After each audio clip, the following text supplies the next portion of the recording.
Eu acho que a gente tem algumas travas, né? A gente tem um país de dimensões continentais e com muita desigualdade.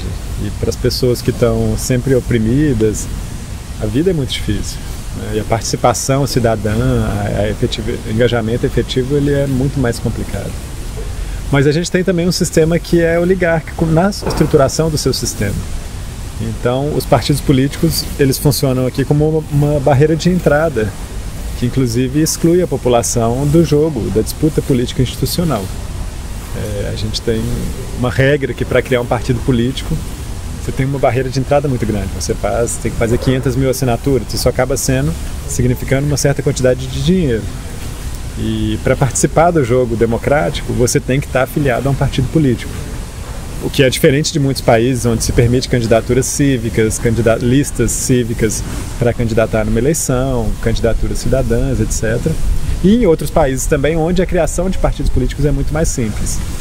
Então a gente tem o sistema, ele é excludente, ele é fechado, ele tenta jogar para fora quem tenta entrar, numa sociedade extremamente desigual, baseada, né, história escravocrata e de muita desigualdade, assim, não é uma tarefa fácil.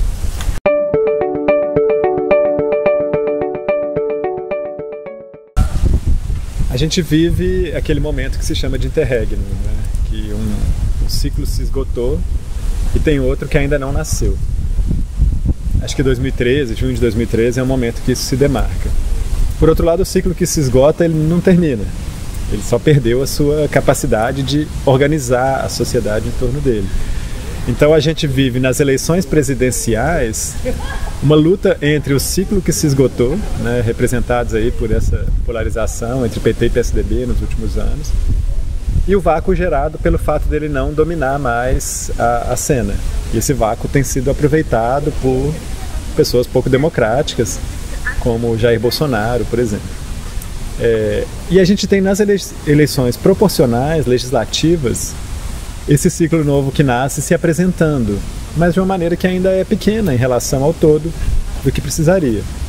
Então a gente tem movimentações como a das muitas em Belo Horizonte, a própria Marielle Franco, uma vereadora que foi assassinada no Rio de Janeiro, a Talíria Petroni, a Sâmia Bonfim, o Ivan Moraes no Recife, o Marquito em Florianópolis, figuras que em 2016 vieram da cidadania e se elegeram vereadores com expressividade, muitas dessas figuras no PSOL, algumas na Rede ou em outro partido.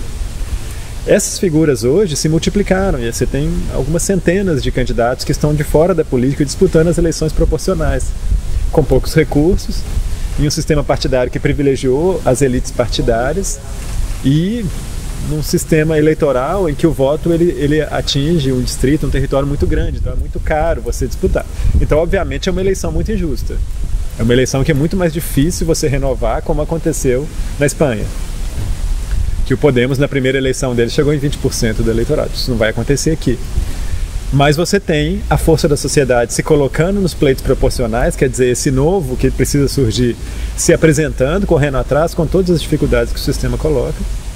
E você tem no pleito presidencial o velho morrendo. Você tem o velho morrendo representado nos pleitos majoritários, governadores, isso fica muito evidente. Você olha para as eleições a governadores e a boçalidade, assim, isso gera pouquíssimo interesse nas pessoas hoje. E nas proporcionais, essa tentativa do novo chega lá. Mas a gente ainda está no interregno. Vai ser alguns anos ainda em que esse novo não alcançou o patamar para poder disputar as majoritárias e passar a organizar o jogo político.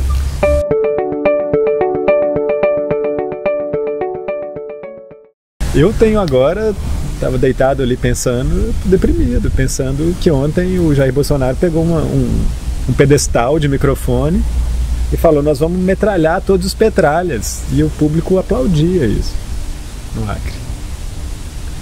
Eu não sei o que vai acontecer com a gente, assim.